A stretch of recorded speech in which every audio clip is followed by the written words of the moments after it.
Well, thank you guys. I really appreciate you taking the time to talk about partnership between GE Aerospace and a key supplier, Skillcraft. Why don't we just start off by, Anthony and Ryan, can you guys just introduce yourselves? Absolutely. Yeah, hey, good morning. Ryan Davis. I work with GE Aerospace as a supplier recovery leader working with Skillcraft. Good. I'm Anthony Raddick. I'm the president of Skillcraft. Joined Skillcraft the end of last year in 2024. I spent my entire career in aerospace defense industry, focusing on cost, quality, and delivery, fixing businesses uh, directly, working with companies at the OEMs and as a third party as well. Thanks for having us today. All right. Great. So Anthony, why don't you start by just telling us about what are some of the biggest challenges that Skillcraft has partnered with GE Aerospace to solve? Absolutely. Yeah. So the journey here at Skillcraft, basically quality, delivery, and cost, and overall communication were challenges. We had a safe environment, albeit we had opportunities to be more proactive in our safety journey, which we achieved to this point, but it's always ongoing. Skillcraft joined the GE worst 15 supplier list last year as one of the most negatively impacting suppliers to GE deliveries in 2024. It's nice if you fast forward now as a result of our joint efforts. We are shipping 3 times as much volume this year as last year. We've created additional 2x capacity beyond that, which has been incredible for everybody involved. GE deliveries whatsoever, and now we're at a point where we're bailing out competitors of ours who are impacting GE deliveries by making their parts within 48 hours, including full ECAVs and first articles to support GE gaps. So basically, the tables have flipped. We went zeros to heroes, and our goal is to become GE's turnaround supplier of the year, which we feel we're on pace to do such. Awesome. That's quite a change in a short period of time, which is fantastic. Ryan, how would you describe some of the big initiatives that you were partnering with Skillcraft on? Yeah, I think Anthony captured it right. I mean, if I think like a little more specific, some of the challenges that we dealt with were, scheduling the shop, especially like Anthony said, like when we were in a constraint environment, prioritizing and scheduling the shop appropriately. I think schedule stability and getting them a clear signal was a huge challenge. I think transparently still is, because demand is dynamic. So that's one of the things that we spend a lot of time on. The producibility, quality challenges. I mean, the parts that Skillcraft make are difficult parts, and so we spend a lot of time together problem solving, where we had issues on GE side of the house on drawings, and how can we make it these parts better, and then also on the quality side, how do we make the parts with better quality. And then obviously capacity constraints were another one. But I think, like, if I think about like what we started with was, uh, what does a good day look like? I think we had to really come together and establish that daily management of what does a good day looks like, and then that drove us to go problem solve the reds and the problems and that popped up. So it kind of gave us that clear focus. That's good. Anthony, what as you talk about problem solving the reds, like what type of problem solving tools are you using? So we have a couple things. First, it comes down to communication. We work together with GE on-site and off-site through a series of business rhythms. Those rhythms have reduced ideally because they were pretty extensive at the initial part of the journey. We have various PI events, let's say lots of communication. We use action that's like issue, problem, opportunity, and then owners and dates. And I always tell the team in God we trust, all others bring data. So we try to make everything database versus base. Those are some of the tools that we utilize together as a team, which is build faster communication and actions and solving problems. Okay. So, as you talk about, teams are working together, you're on site together. What do you think made the collaboration successful? Yeah, I would say that aligning on what help is truly needed. I think, like any large business, and I've been on all sides of this. I've run large global supply chains. I've been a third party, run other suppliers like this to OEMs, and I just found that like any large business, GE has multiple groups, and it can be very confusing on how to do business with at times because those groups Mm, will have their own competing priorities and different metrics that are driving behaviors. And so I think working with Ryan, Drew, and Matt, and the GE Aerospace Supplier Recovery Team was very helpful because they have the ability to help navigate the inner workings of GE to help get the help that's truly needed and when and where. great. And then, Ryan, same question for you. What on the Skillcraft side really helped to enable the collaboration? You know, I think we didn't always agree, right? There's some bumps and bruises along the way, but I think what was so important was our open communication and transparency, and the fact that we just continued to work together, right? Like we kept like I said, communication channels open, and we didn't agree on something, then it didn't stop there, right? Me and Anthony and all the teams, I think, were really good about just pushing forward and working together. And sometimes that meant we had to give a little bit, and sometimes that meant they had to give a little bit. But to me, it was that transparency, candor, and willingness to just continue to work together. Didn't make it personal. We both saw where we wanted to go, and we felt like winning for Skillcraft is winning for GE Aerospace, and we both agreed on that. So we were able to push through some of our differences. Great. I love that. Could you give an example of like what was one of those challenges that you didn't agree on that you had to work through? I think that well, I think a couple things. So we have we have a process around problem solving that we built out of best practices throughout the industries. There've been a lot of places, seen a lot of things. Like it came from a practice where it started a business where we basically solved problems for GE, Rolls, Pratt, you name it, and that system is what we brought that to Skillcraft at the end of last year. It's called O2S, the Operate, Optimize, Scale. And I think that there was maybe some differences. I knew what we knew what we wanted to accomplish and how it could help our business, but it was something that GE didn't see before, and GE was familiar with the tools that they utilize. Now, ideally, what happened is that the system was very similar to a lot of things that the GE does. I mean, we focused on Gemba, we focused on metrics, cost support quality was our initial focus, daily problem solving, cross training, policy deployment, incentives for the whole workforce. I mean, that's something that every turnaround I've been involved with, you got to link that because people ask me, what's in it for me? So you got to make that very clear and then on that. And then just overall culture. So there are some things where we knew where we wanted to go from doing turnarounds because we as a team, the group that we brought in here have done these turnarounds before. And so maybe it's a little different from the approach that GE was used to. So there was some learning together in that process.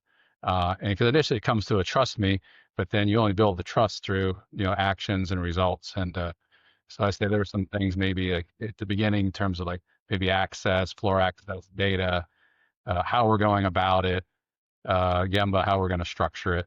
But those are all things we work through, and great to have partners on the aerospace side that were supportive in that and giving us a space because we own the business. And I know people are coming to help, but I think just knowing that we own the business and seeing that we want to take accountability for that and the ownership and utilize G more of in a support role.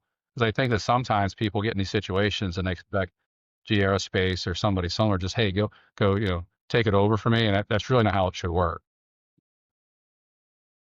Yeah, I mean, to add to that is like, I think Anthony, there were some times where there's some foundational basic things that they needed to focus on before going to step three, right? And we might be on step three and they might be on step one. So it was, giving that space to, hey, we got to go get step 1 and 2 done before we can go do step three.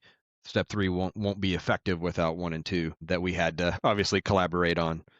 Exactly right. And Bill O'Reilly said, I think that one of the team members that's part of the broader team, Jamesia McKay, she made a comment to us that I thought was very impactful. She gave us a lot of credit for stepping back to the kind of rules of three. Is like how you like what are the three things we really need help with? Because Ryan's right. there's a lot of focus on, hey, we need to get here, we need to go there. It's like, well, time out. Like, here's the foundations, and the foundations we needed were three things: were stable schedules. Like, what do you really need? Because it was very confusing, and there was a lot of efforts and multiple events, and we got to that point. Or the second item was really around technical support.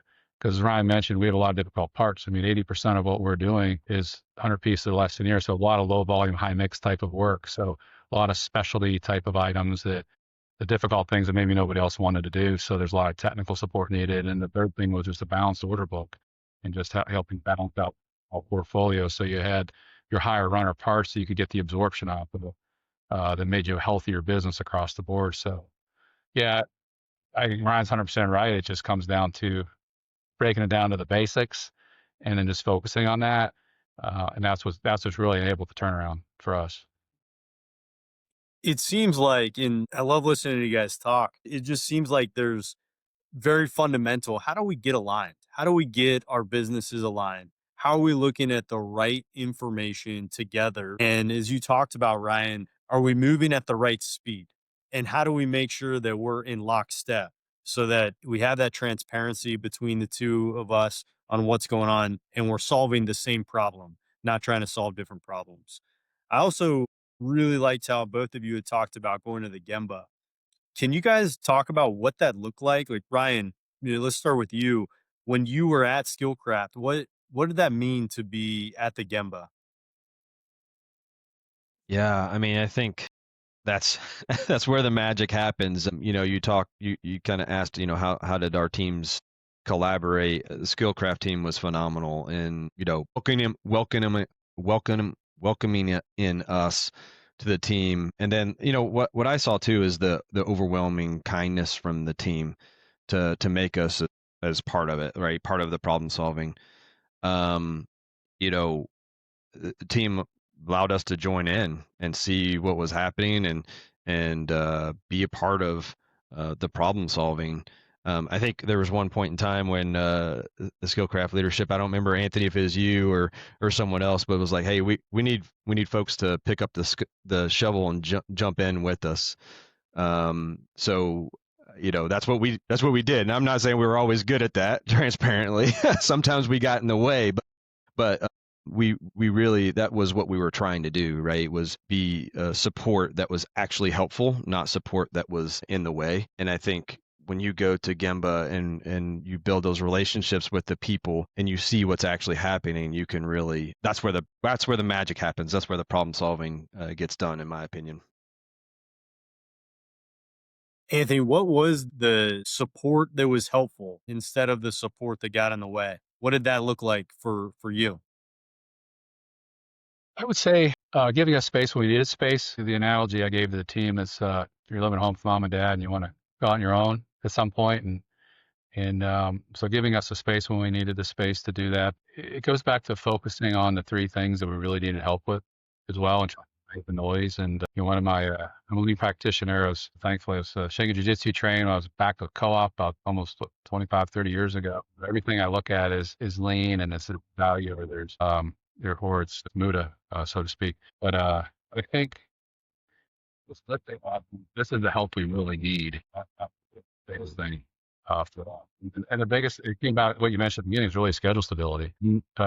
Toolkit outside of value stream mapping is Make It Ugly. And we got definitely made that. We had those real conversations around, okay, timeout, we're X thousands and thousands of pieces past due, and we have a certain capacity of Y, but the schedule says you need 3 times of what I can produce every week. How am I ever going to get out of this? And so we had to have a real conversation. We made it ugly like that to understand, okay, what do you really need, and how do we build a proper schedule to allow us to move ahead? And instead of just chasing, hey, I need these 2 pieces today, I need these 2 pieces tomorrow, or what have you, allow us to go build out the inventory. And it may impact something immediately, but do you really need this or not? And that was the biggest help that we needed, because got in that situation, it becomes very maddening of how do you ever get out of this? And I think we saw a path, we helped illustrate that we will never get out of this unless we focus on these fundamental things, to Ryan's point, because there's a lot of things. You have a list of like 200 some action items, you start losing focus pretty quickly. but it's just like sports comes down to the basics. Here's my blocking and tackling, and these are it. And if it's not these things, we need to stop talking about it, because that's not going to build the foundation of success to be where we're at today and have the turnaround that we've accomplished at this point. So Anthony, we've seen some really great progress, just in a very short span here. What gives you the confidence on the long-term sustainment of these improvements at Skillcraft? Sure. Well, it comes down to our systemic approach. We have a number of people here have been in industry for a number of years, decades, and we've seen good, we've seen bad. We know what good looks like. As I mentioned earlier, we implemented our proprietary O2S business system. O2S stands for Operate, Optimize, and Scale the business, and gets us out of that firefighting mode to where we used to be, to a much more sustainable and growth-oriented business. So we're going to keep following that through as a way of life and doing business. We'll keep the communication going with GE as well on a daily basis. We'll keep holding each other accountable. I tell the team all the time that any relationship, whether it's a marriage, it's a team, it's a business, it has to work on both ends. It's not just all give, all take. It can't be one-sided. It has to be symbiotic together. And I think that's one of the biggest changes that Skillcraft as a business matured in, is knowing that, hey, we can say no.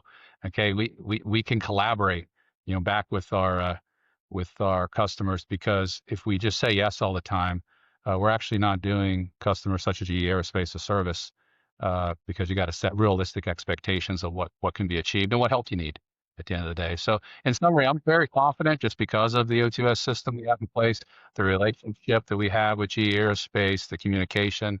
We're going to keep those things going. And Okay. The O2S sounds very similar to flight deck. So it sounds like we've got some very similar foundational principles that we utilize to operate our businesses. it is, yeah, it's similar. I mean, I've spent a career in the industry, worked with pretty much everybody you can think of, GE Aerospace, all of the competitors, the customers, suppliers, and you pick up things over the years, and everybody kind of borrows from things, and you kind of make it your own. And yeah, it's a little more geared to smaller businesses. There's elements of flight deck that work for a bigger company, but when you're a smaller business like a Skillcraft, there's some major culture pieces and some little details you got to get do. But yeah, a lot of similarities, a lot of best practices shared.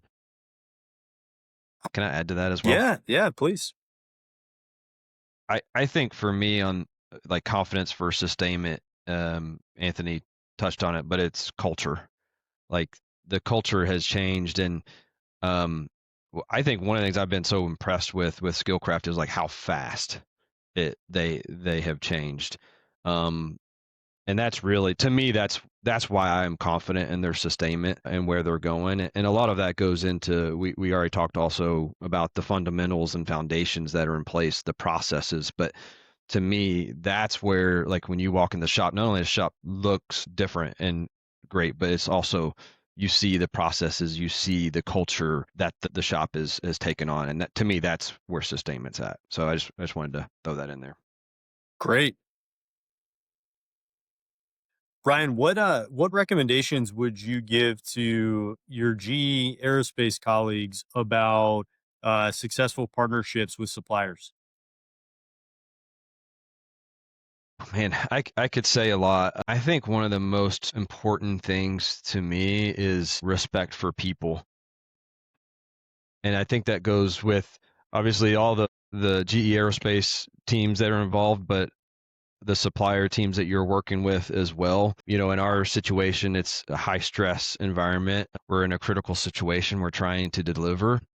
Obviously, that kind of leads to a lot of manhandling, pushing through things, which, I think has to happen to support. But then, if all you're doing is plugging holes, more holes are coming. And I think Anthony may have said this, you're not fixing the boat. I'm stealing one from Anthony here, but I think we have to be intense in the burden that we're putting on our people. And in that example, if you're manhandling a critical for this week, like, it's a defect, right? If we're asking folks to work around the clock, so yeah, you got to go work it, but, like, how do we prevent that from the future? And so, like I said, I think that's with the GE Aerospace teams, but also with the supplier, and how are we intense on respect for people and making sure that we fix it for the future, that we have a uh, sustainable plan.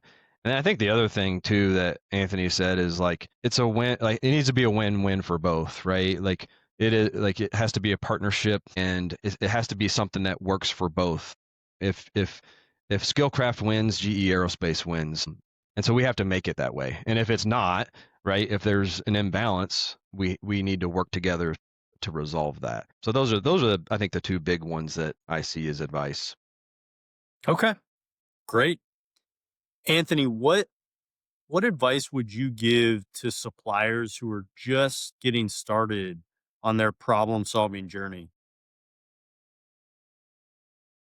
It's a very good question. I would say be direct in the help that you need. I think Ryan can attest, and everybody from the GE Aerospace team, so I'm very direct about it, about things. I think that going back to the lean principles, if you're not direct and everything else is just waste and non-value added.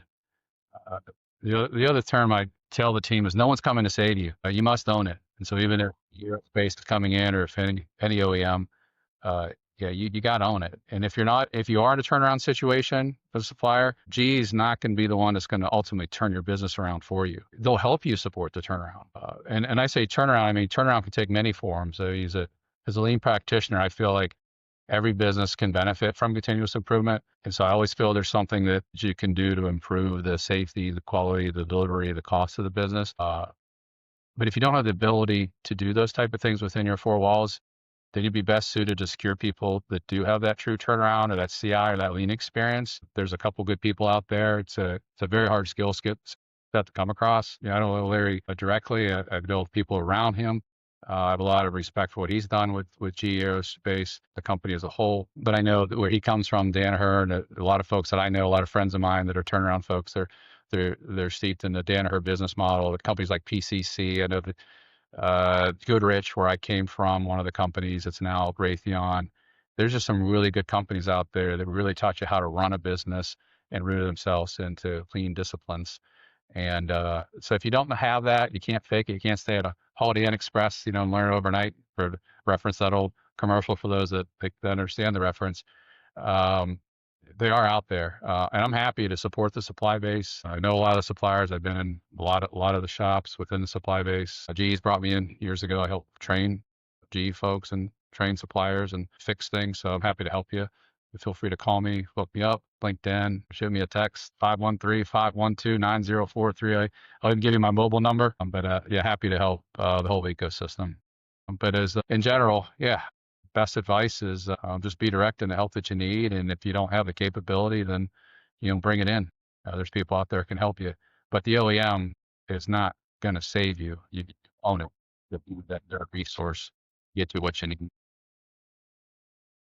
Okay, great. Those are the questions that I have. Is there anything else that you guys want to share or want to talk about? I think that are pertinent for partnership or problem solving. Brian, anything you wanted to add we missed?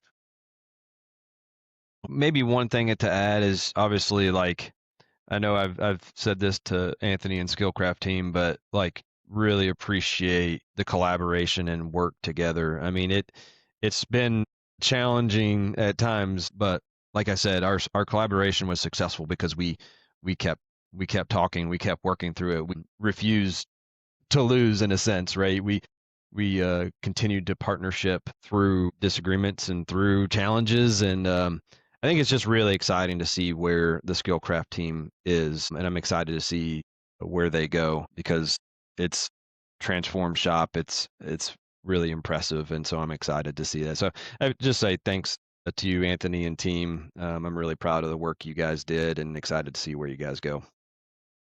Thank you.